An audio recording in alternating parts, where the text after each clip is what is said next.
Hello, and welcome to another ohmTown Daily News Show. Today is April 3rd, 2023.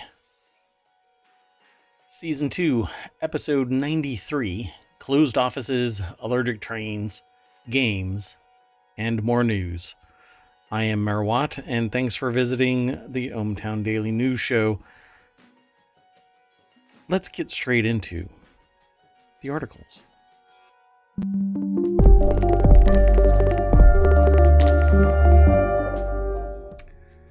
Hello, everybody.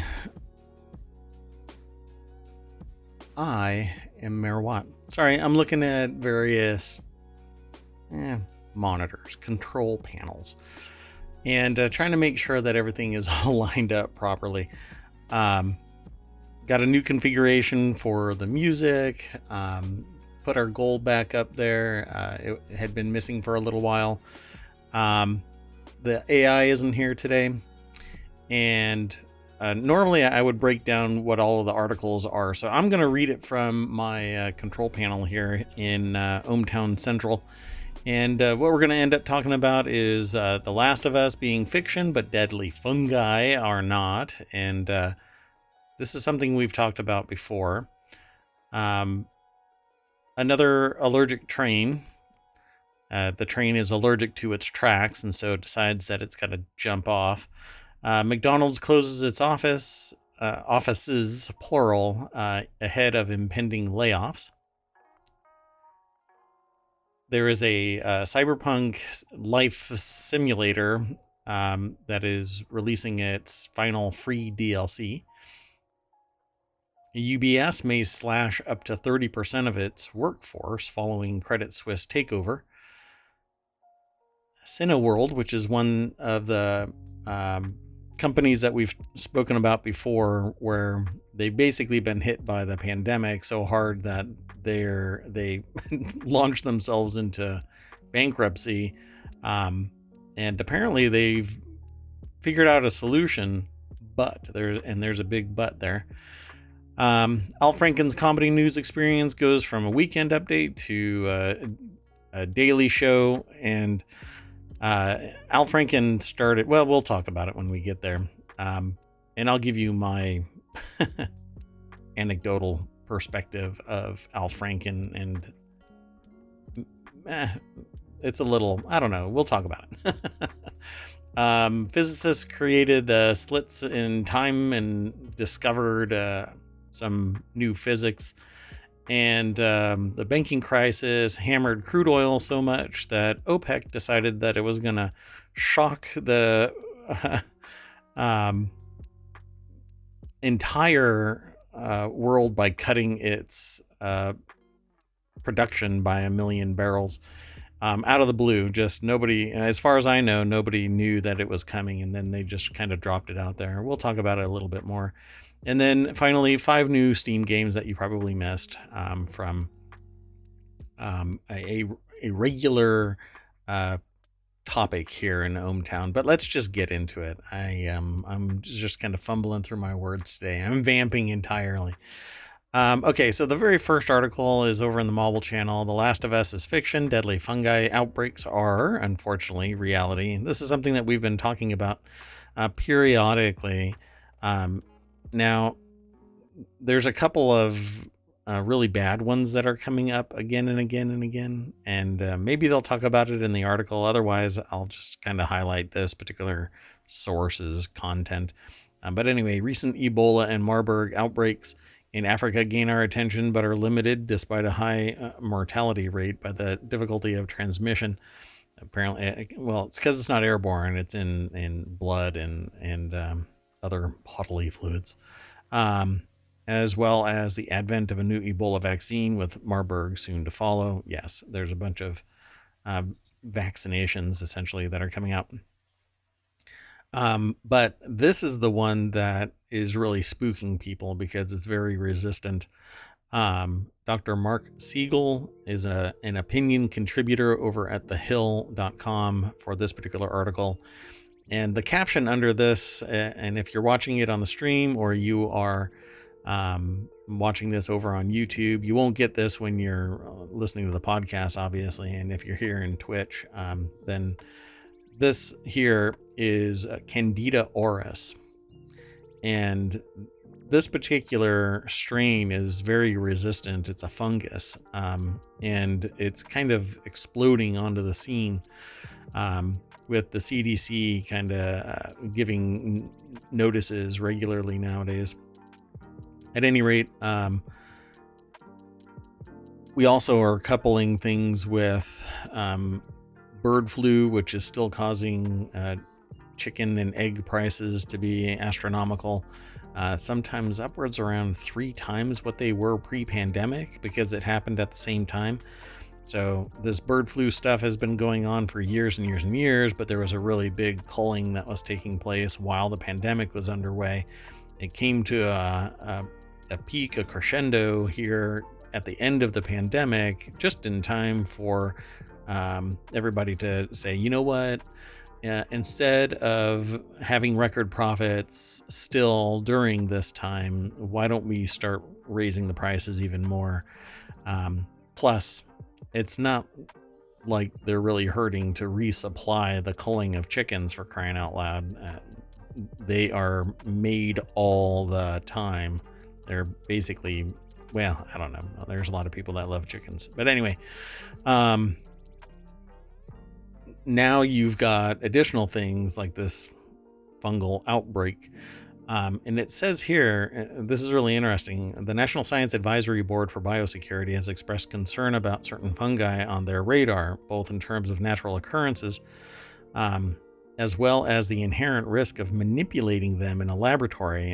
And what they're referring to is gain of function modifications at the genetic level to enable them to do something that they wouldn't normally do. That's one of the issues that they're talking about with COVID-19, is that in Wuhan, which is a laboratory for virology, they gave it function, and they being researchers in the institution, and then it was accidentally, quote unquote, released in a wet market. Nowadays, there's differing perspectives that it wasn't necessarily a bad bat. So all of my jokes about slapping the bad bat out of somebody's mouth may not be accurate, but it was something else, some other animal. But regardless, it was a bad animal that I got to slap out of somebody's mouth. So then there's The Last of Us, where they're talking about, it's an HBO series about a fungus based on the ant zombie fungi cordyceps, which actually takes control of, this is a real thing. This is it basically takes over the brain of an ant and makes it walk up to some high place. And then it sprouts little buds that break open, and the fungus spreads and lands on somebody, on something, and invades that too. So anyway, it says that it mutates and becomes human to human, and this is the same thing as Resident Evil 4, if I remember right, which is all the rage right now here on Twitch. So if you're interested in that kind of thing, just do a search. It's one of the categories here on Twitch. Is this actually possible? I think that ultimately it is. It just has to get to that point where it is infectious enough that it can pass the brain blood barrier, where a lot of things are stopped before they get to the brain. But it is a fungus, so it just needs to find a way in and survive long enough to build up enough that it can contaminate something and take over. Now, and it's all instinctive. So the moment somebody survives longer with this fungus inside you, and you end up going somewhere and contaminating people, and that longer living, more capable, more adapted fungus survives, it is evolution. It is evolving in real time, and it can do this faster than us humans because it's not as complex. So it's kind of like there's like a fruit fly that goes through generation after generation every like 14 minutes or something like that. It's crazy how fast they replicate. But the strongest is going to survive. So at some point, yeah, we could probably end up with a human to human ant zombie fungi cordyceps that passes from human to human. And it all starts with this in a petri dish where somebody with a questionable and squishy moral and ethical compass decides, yeah, let's see what we can do. And it's akin to the AI question about putting a 6-month moratorium on AI. We may do it, but there's nothing stopping everybody else from doing it. And they can continue to evolve this or something else. And not everybody. In fact, some people will take that as weakness. Well, you're too much of a wuss to push this to the limit, but I'm not. So they'll they'll sell their services basically to whoever is willing to pay for it. And so I think outbreaks are definitely possible, and with climate change, maybe more capable because the environment is more rich for a fungi to grow in a different, I don't know, should I use the word moist? A more fungi conducive environment because of global warming, or climate change, I should say. So we'll see. I mean, we've got scientists that are pulling ice cores out of stuff that hasn't been seen for, millions of years. And then we go, hey, let's bring it back to life. And this is how you end up with a human to human cordyceps fungus. But with that in mind, let me throw this URL into chat. And there you have it. You can follow that link through ohmTown, and that will lead you to the actual source, which is the hill. I already said that. Anyway, the next article is over in the Daily News Show, and that's this show. Over 24 train cars derail, with many falling into a river. It says the incident involved a train with 25 cars, many of which appear to have been carrying beer. So I didn't get an alert on my phone, so it must not be that serious. Otherwise, they would have called me and said, hey, come and drink some beer. Thomas Kika is the author of this. I don't know if this is the same. Whenever I look at Newsweek, there's a video that's attached, but it may or may not be the one that's actually associated with the article. So I'll just read about it. According to NBC Montana, the train derailed at around 9:20 a.m. local time on a track operated by Montana Rail Link. This really does read, operated by the Montana Rail Link Company. The incident occurred near the town of Quinns, located roughly 70 miles northwest of Missoula, which, unless you're in Montana, I suppose you don't, or you visited this and you know all of this. I guess it's good, GPS style. Anyway, located roughly 70 miles northwest of Missoula near the western Idaho border. So now we know exactly where it is, right?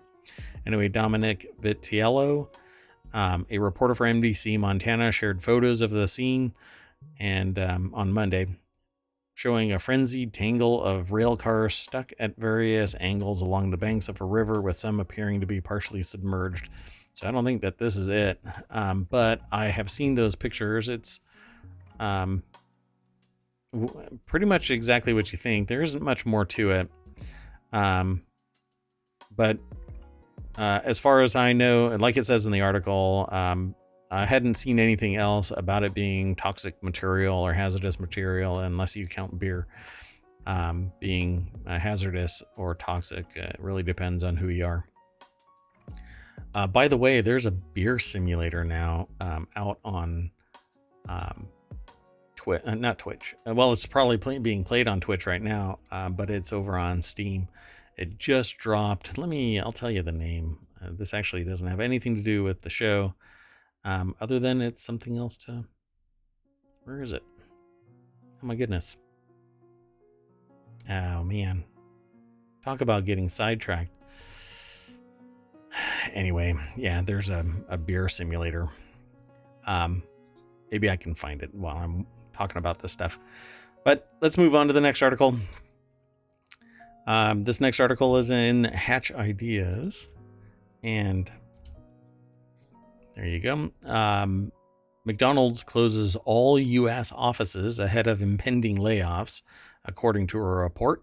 Employees were told to work from home Monday through Wednesday as corporate has decided to handle all layoffs and terminations virtually, because nothing says that you got your head wrapped around your business like telling everybody that they have to come into work because I guess the pandemic is over, but stay home from work because you're about to get your ass fired.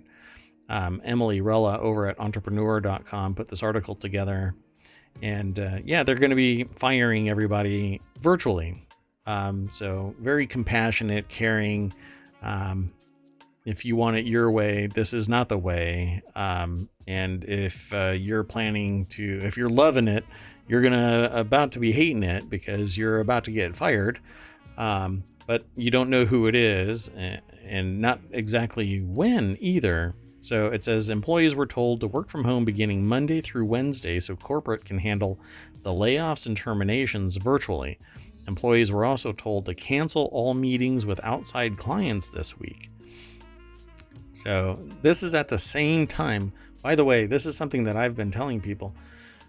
Automation and what amounts to mechanizing everything, from the front cash wrap all the way to the back.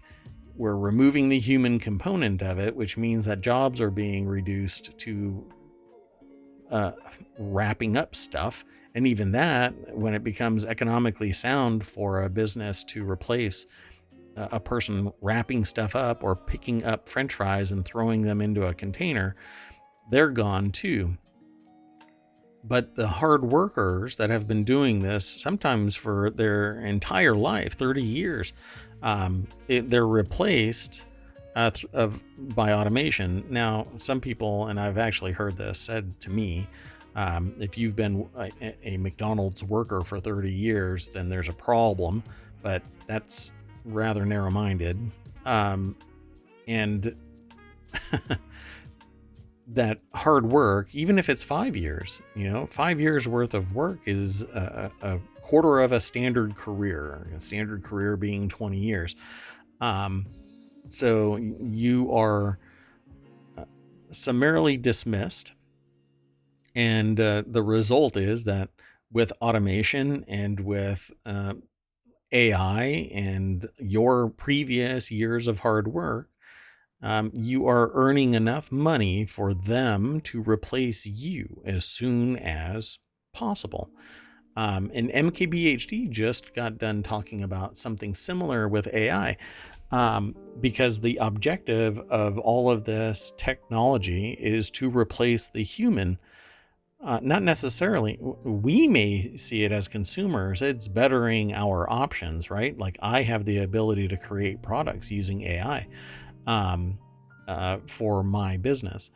And I have the ability to use AI to facilitate certain solutions in my career, which are actually two differing directions, by the way.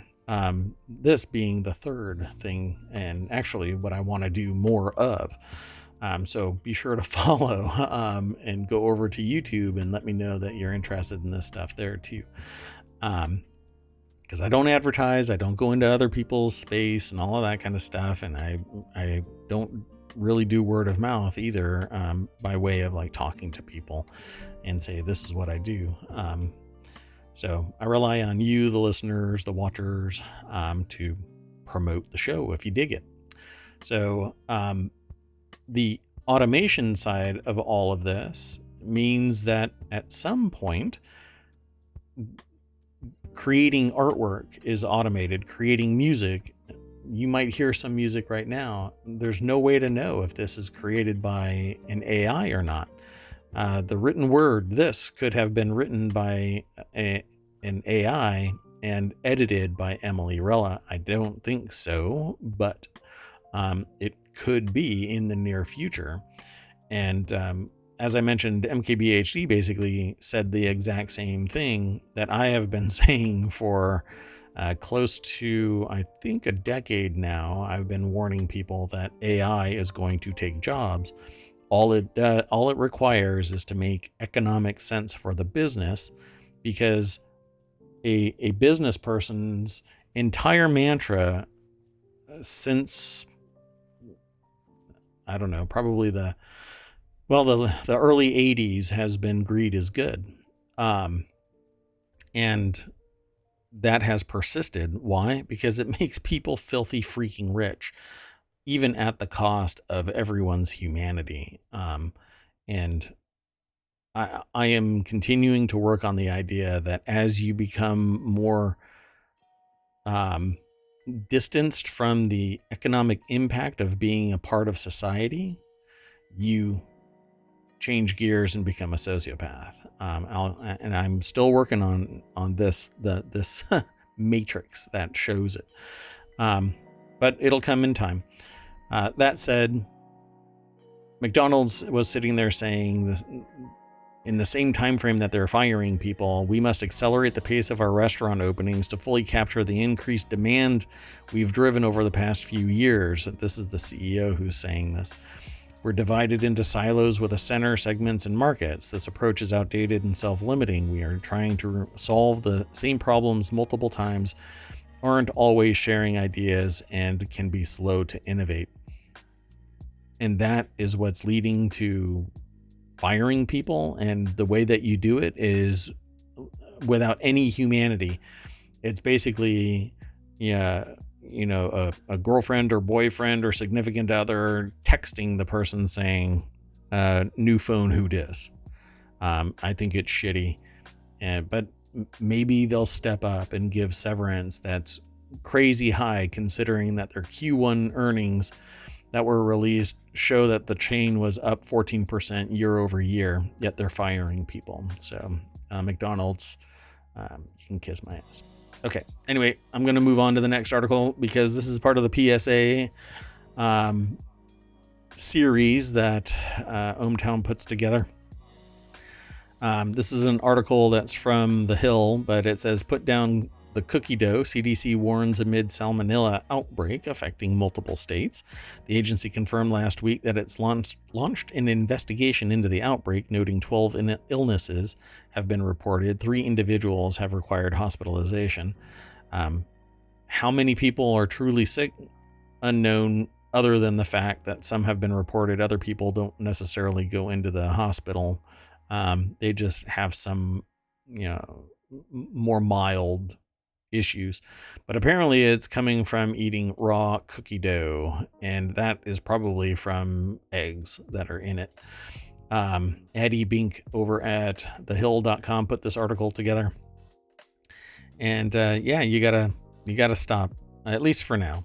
Whatever's going on is causing this, and you're gonna have to stop. Of the 7 people state and local public health officials were able to speak with, 6 said that they ate raw cookie dough or batter in the week before they became sick.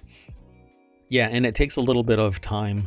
So it says flour doesn't look like raw food, but most flour is raw, the agency explains. This means it hasn't been treated to kill germs that cause food poisoning. So they're saying that it's probably from the dough, but I'm thinking that it's coming from the eggs. So I guess we'll see what the ultimate resolution of this is. Every year, salmonella causes roughly 1.35 million illnesses and 420 deaths. Other recent salmonella outbreaks have been linked to alfalfa sprouts, raw salmon, bearded dragons. All CDC investigations into these outbreaks have been closed, though. And eating raw dough or batter can also lead to E. coli infections. So you should just stop. Don't lick the spoon. Don't take the little beaters. Don't do anything. Just put it into the oven, cook it, bake it, get it done. And apparently, the states that have reported it so far are California, Iowa, Minnesota, Missouri, Nebraska, New York, Ohio, Oregon, Tennessee, Virginia, Illinois has reported 2 cases. So if that isn't an outbreak, I don't know what is.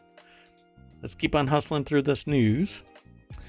The next article is in the Warcrafters channel. I have not heard of this. I haven't seen this. It's called Citizen Sleeper.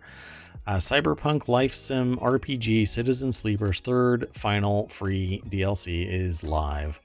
I'm going to go straight over to PCGamer.com, and Jody McGregor is the author of this. It says Purge is out now. That's apparently the latest DLC for Citizen Sleeper. So they first wrote a review in 2022. They said that the best recommendation that they could give it is that it let me build a life I wanted to keep living. This DLC promises to let them do just that. With the release of episode Purge, its announcement says Citizen Sleeper's 3rd episode post-launch DLC expansion is now complete, and the game has even more to offer with a thrilling late-game storyline that delivers an immersive new narrative arc, introducing additional characters, lore, and locations. Players returning to Erlin's Eye might even find themselves running into some familiar faces. So this is not the video for it, but if there is a video, it's not popping up on my screen. So let me play this one. This is over on YouTube, and I'm going to try and mute it real fast. Although, I guess I could mute it on my mixer. So let me do that, just in case. Yeah, see, it's really... So apparently this is Citizen Sleeper, but I have never played it. But it piqued my curiosity. So I'm very into Cyberpunk. I've played it since its initial releases, way back in the original Cyberpunk days, and played every iteration of it, except for the computer games. I have not bought Cyberpunk 2077. So it's really a short video and doesn't really show anything. But there you have it. At any rate, let's check it out together sometime. Maybe I'll play it here on ohmTown. Okay, so the next article, and we're kind of ripping through all of these, which, I don't know, maybe y'all like that. UBS may slash up to 30% of workforce following Credit Suisse takeover, according to a report. The Swiss investment bank UBS Group AG is preparing to lay off as many as 36,000 people in the wake of its takeover of rival Credit Suisse, significantly more than first planned. And Mike Murphy over at MarketWatch.com put this article together. This is while Swiss federal prosecutors are opening a probe into the bank deal because they're trying to figure out why this actually occurred. And it seemed like it was fast-tracked. And, well, people want to know more. Meanwhile, the people in UBS, the account holders in UBS and investors in UBS are sitting there saying, well, now we've taken on what might be a contagion from Credit Suisse. Because what was the risk that was acquired here? And are we following this? Do we have the same stability that we had prior to it? And can we withstand more shock? Well, depends on, I guess, where they're invested. And if they were really heavily invested in something that can't withstand a shock, then they're going to get this knock-on effect of one shock after another, eventually causing investors to bow out. But UBS is massive now. And I thought that Silicon Valley Bank would be fine, but apparently they couldn't recover because so much wealth continued to pour out of Silicon Valley Bank. So I said the moment that this takeover was about to take place, the moment that I heard that UBS was going to take Credit Suisse is when I said that people are going to get fired, because that's what happens with mergers and acquisitions. And a lot of business people will say, well, that's standard. If you don't need it, then we just purge the redundant accounts. And completely avoiding the fact that you're acquiring an entire business. So really, if that business could operate with all of those people in it, and you're acquiring all of it, where are you putting all of these people? Or I should say, where are you putting all of this work that used to be an entire other business? And you can't say, well, it didn't work, that's why it's being acquired. No, it actually did work.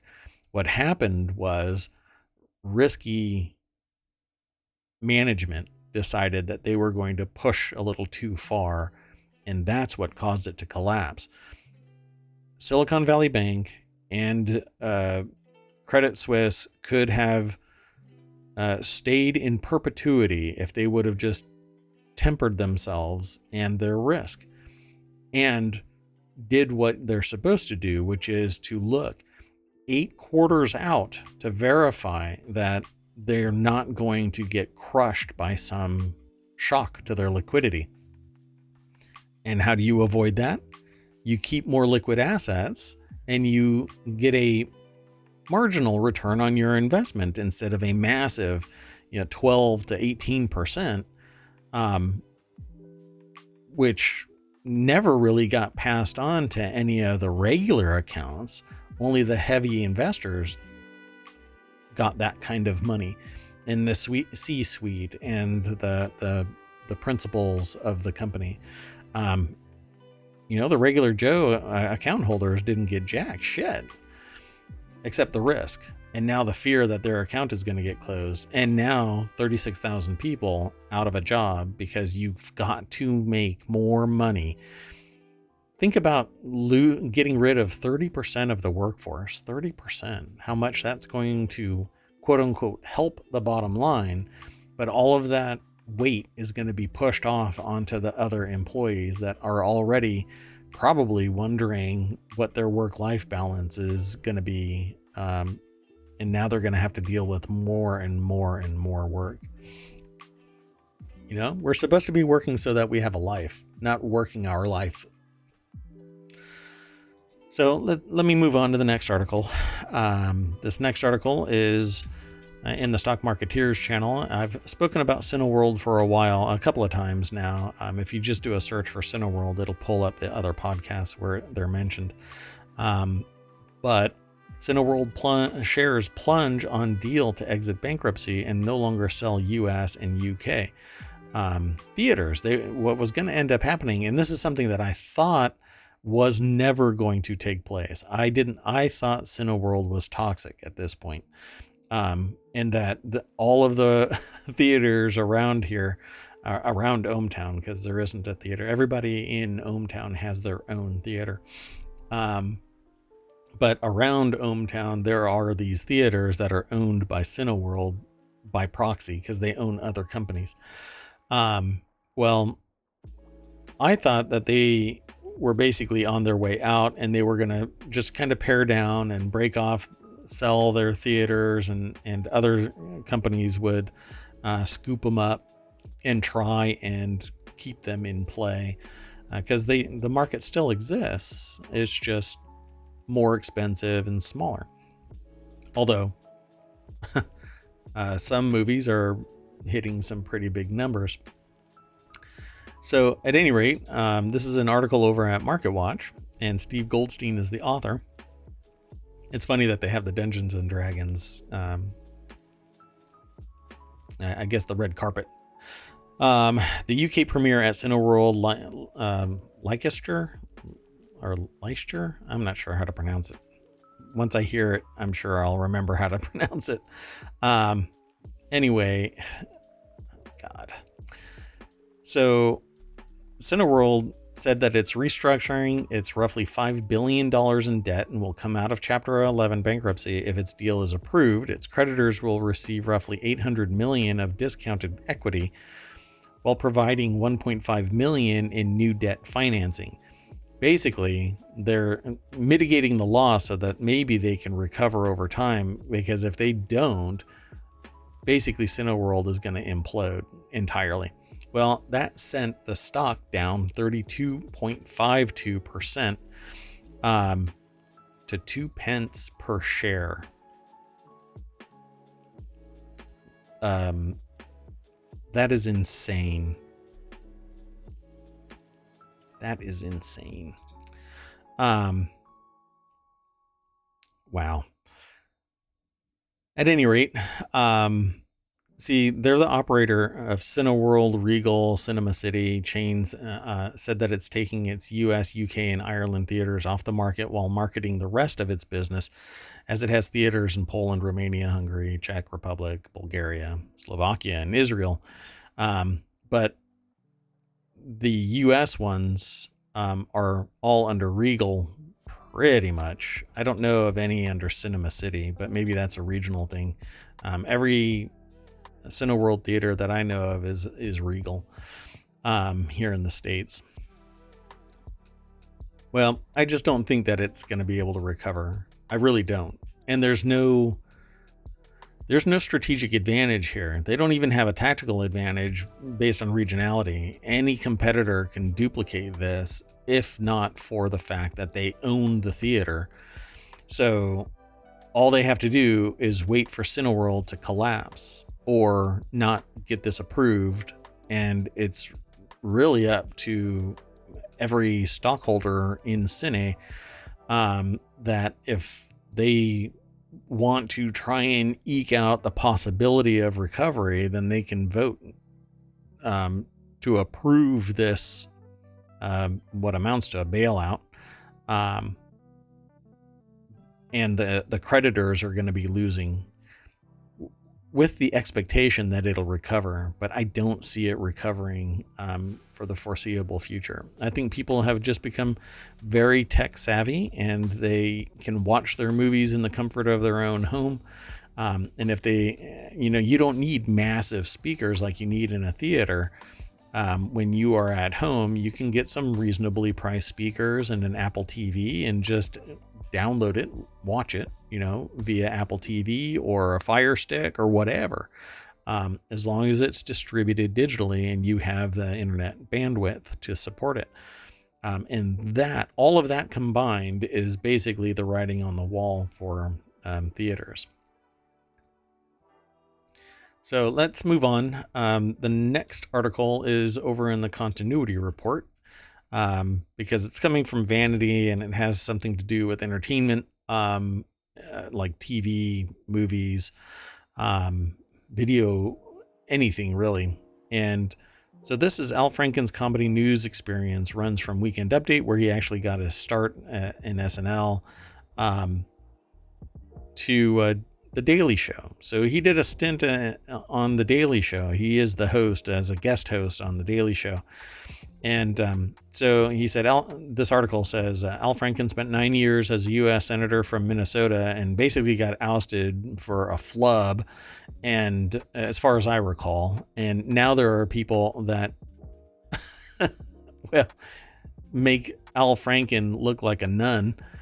And it all finally paid off in recent weeks when he logged a stint as a guest host on The Daily Show. Franken turned in some robust impressions of Charles Schumer, Mitch McConnell, Susan Collins during one sketch on the Comedy Central program. What I saw was, let me see if they talk about it here. Yeah, I'm not sure if it's in here. Sorry for the dead air. Let me see. So, yeah, I'm not going to be able to talk about it really. Yeah, there was something. Well, hold on one second. I'm not even going to cut this out.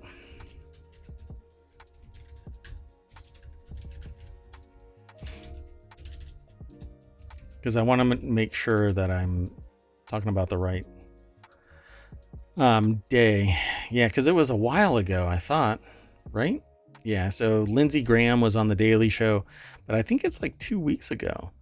And, but the interview that I saw with Lindsey Graham, I don't even know where that article went, because they used to talk to, there was somebody that was accusing Lindsey Graham of being Lady G. And I thought that was just kind of interesting. Like, what's going on there? But then that person actually like disappeared off the face of the earth. And then Lindsey Graham shows up on The Daily Show with Al Franken, and the interview is uncomfortable, very, very, very uncomfortable, to say the least. So it says, while Franken is one of a number of noted hosts who have helped the show keep spinning after the departure last year of Trevor Noah, you might say he has been training for such an appearance for much of his professional life. But I did not like his entire demeanor, at least with Lindsey Graham. I know that there is some stress there. They acknowledged it. Lindsey Graham has zero sense of humor or any comedic timing at all. And really was a human desiccant as far as I could tell. He humor desiccant, at least. He just kind of sucked the humor right out of the room. This article, by the way, is over at variety.com by Brian Steinberg. And yeah, I don't know. I didn't really like Al Franken as the host of The Daily Show. And I think Trevor Noah did an okay job, at least from my perspective of humor, and imparting that knowledge. But I just didn't like what I have seen so far.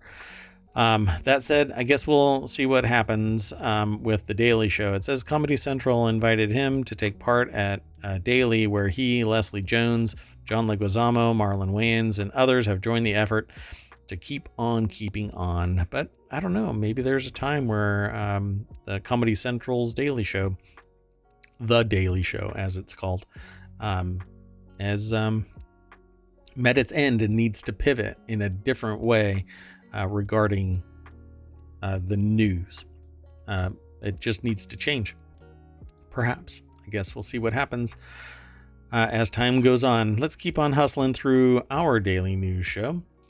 And let me drop this into chat real quick. This article is in Mobile, and it's Physicists created slits in time and discovered unexpected physics in experiment. This is pretty interesting. This is over at Vice, which I thought would have been grabbed by phys.org, but apparently not. Scientists have discovered unexpected physics by opening up slits in time, a new study reports. Oh, and we have a thing called temporology, which is supposed to be about this as well.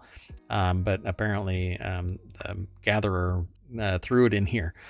At any rate, a new study reports achieving a long-standing dream that can help to probe the behavior of light and pioneer advanced optical technologies. The mind-boggling approach, according to the author, is a time-based variation on the famous double-slit experiment first performed by Thomas Young in 1801, which opened a window into a weird probabilistic world of quantum mechanics by revealing the dual nature of light as both a particle and a wave. Okay, so let me back up a little bit. Becky Ferreira is the author of this article, and I don't know what this line here under the title is referred to as. I'll have to find out. Scientists have achieved a temporal analog to the famous double slit experiment that could lead to new optical technologies. There have been other articles that I've read where it references that photons can actually back up in time and redetermine where they are going to go through the double slit experiment. I would have to hunt down the other articles that I have read about this and kind of bone up on it, because I can't really describe it, at least not coming from any perspective of authority. So the new temporal version of the test offered a glimpse of the mysterious physics that occur at ultra-fast timescales, which may inform the development of quantum computing systems, among other next-generation applications. In the original version of the double slit experiment, light passes through two slits that are spatially separated on an opaque screen, and a detector on the other side of the screen records the pattern of light, and they say waves that emerge, but it's actually not waves individually. These experiments show that light waves change direction and interfere with each other after going through the slits, demonstrating that light behaves both as a wave and a particle, because it could only go through one at a time, yet on the other side of the slit it created a wave pattern. This insight is one of the most important milestones in our ongoing journey into the quantum world, and it has since been repeated with other entities, such as electrons, exposing the trippy phenomena that occurs at the small scale of atoms, probably smaller than that too. Anyway, they've created a temporal analog of Young's slit experiment by firing a beam of light at a special metamaterial called indium tin oxide, according to the study published on Monday in Nature Physics. So let me see if I can actually see if it references what I thought that it was going to reference, and I'll scan through this really quick.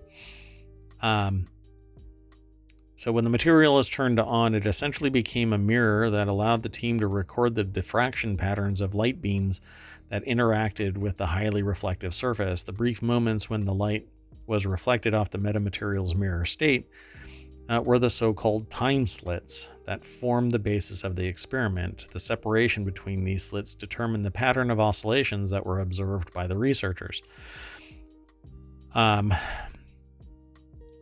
So in the experiment, we show that this wonder material has an even faster switching speed, 10 to 100 times faster than previously thought, which enables a much stronger control of light.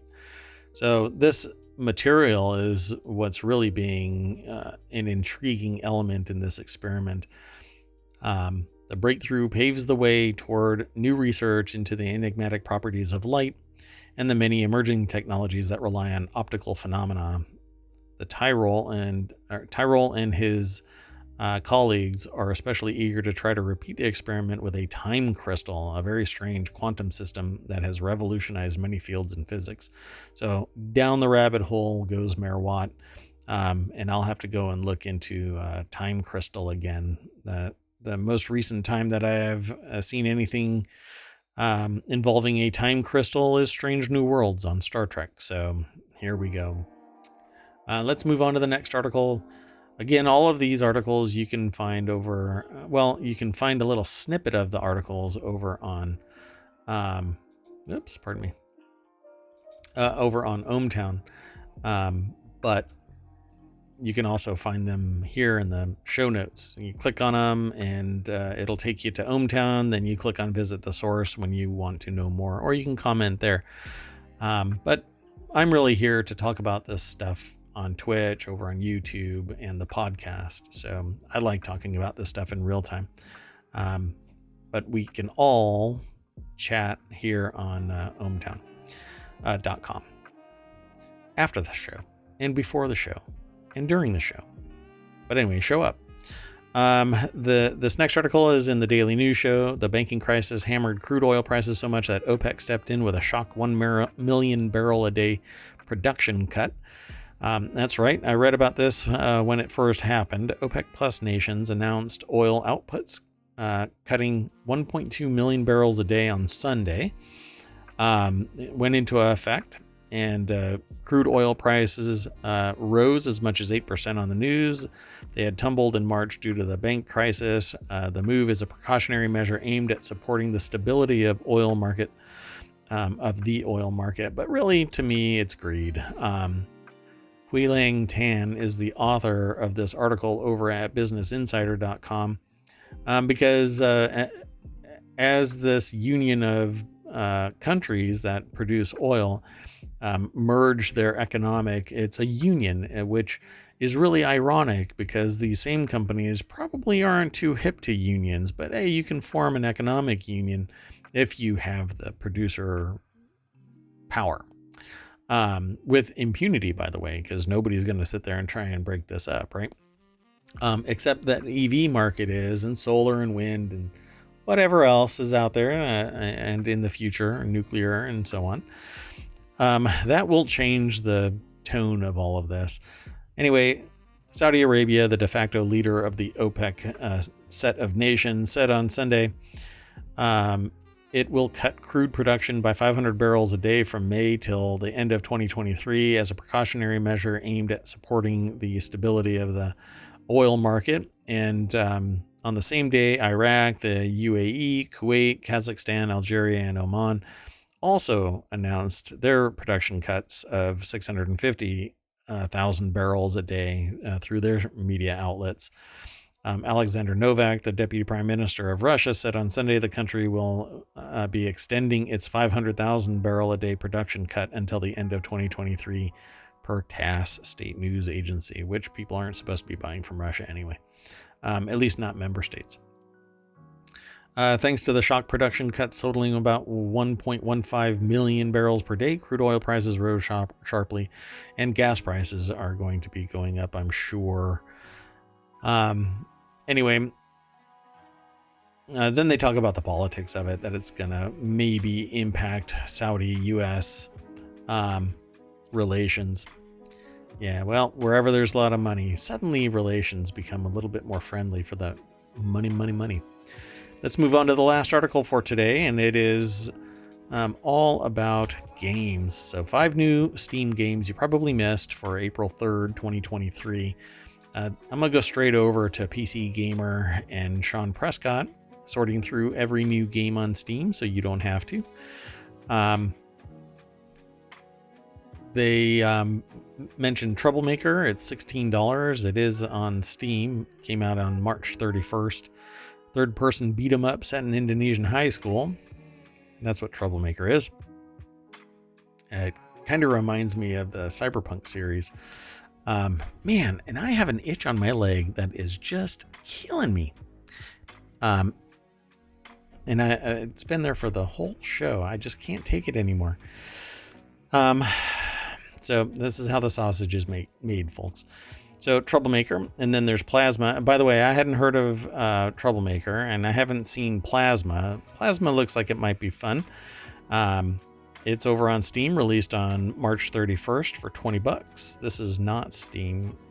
Well, this might be a Steam game, but it is not the video. So I'm actually going to play this one because I think it looks fun.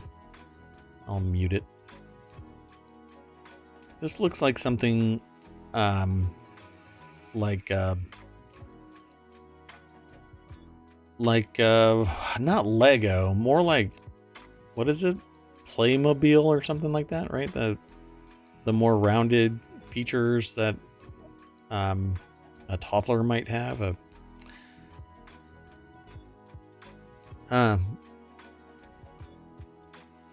This is interesting. You can actually build things and then remote control them, robots and things like that. I'm pretty sure that some kids would really like that. Hell, a lot of adults would dig it. Anyway, it's called Plasma. It's out on Steam for early access. Then there's another one called Crush the Industry. Came out on March 31st. It's only $10. It's another deck builder, folks. And yes, it's a roguelike, which most of them seem to be. But Crush the Industry stands out thanks to an amusing premise. You're a totally expendable employee at a game studio, and your goal is to rise through the ranks and become a hot shit industry veteran. There was another company that said something similar to that. I think they're EA, maybe? I'm not sure. Lunark is the next one. It's released on March 31st, $18. Lunark is a side-scrolling cinematic platformer, which means it plays like Prince of Persia or Another World. I loved Prince of Persia. Rather than, say, Hollow Knight or Super Meat Boy. Protagonist Leo is a courier working on a distant planet ruled by a totalitarian regime. but he's a remarkably agile courier and quite handy with firearms too. Oh, this might be fun.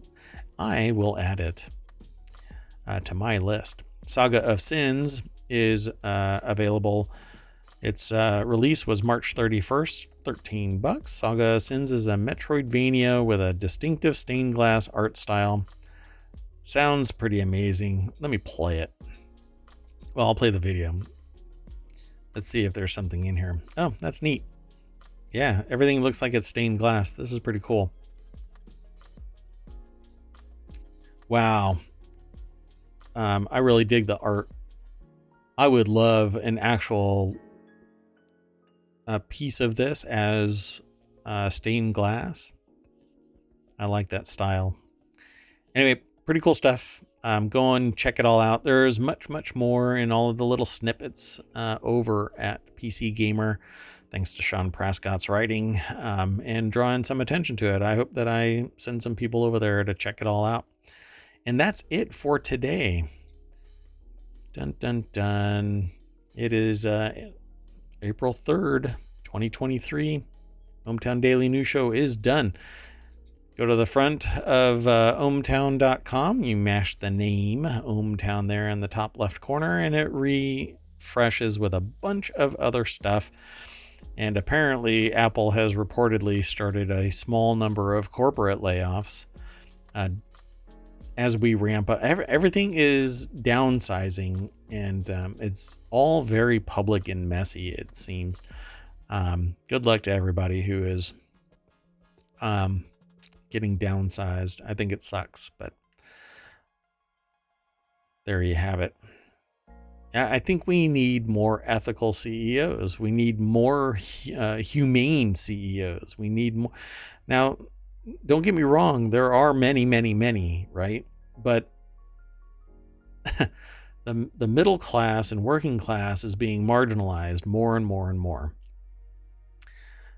So when a company says we're getting rid of 30% of our business, 30% of it, and it's 40,000 people, that's a little bit, it's mind-boggling, right? I mean, it really should be. That is an entire town being fired from one company, right? My hometown 30 years ago was 100,000 people. So a third of my entire hometown being laid off.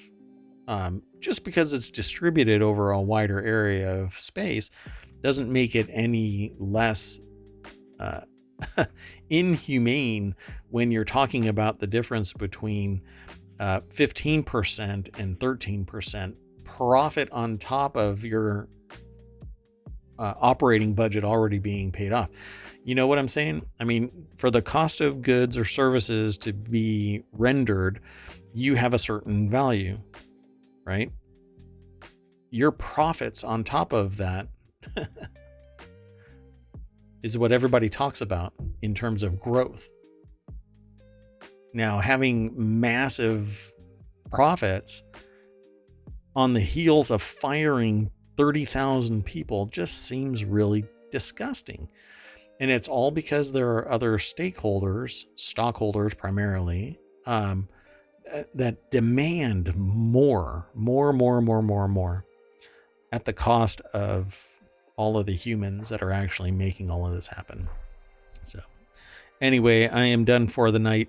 Again, thank you very much for coming, and I hope you appreciate the soapbox a little bit and you dig it. Let me know. You can send an email to mayor@ohmtown.com, and I look forward to seeing you tomorrow. Thank you very much for your time. Bye-bye.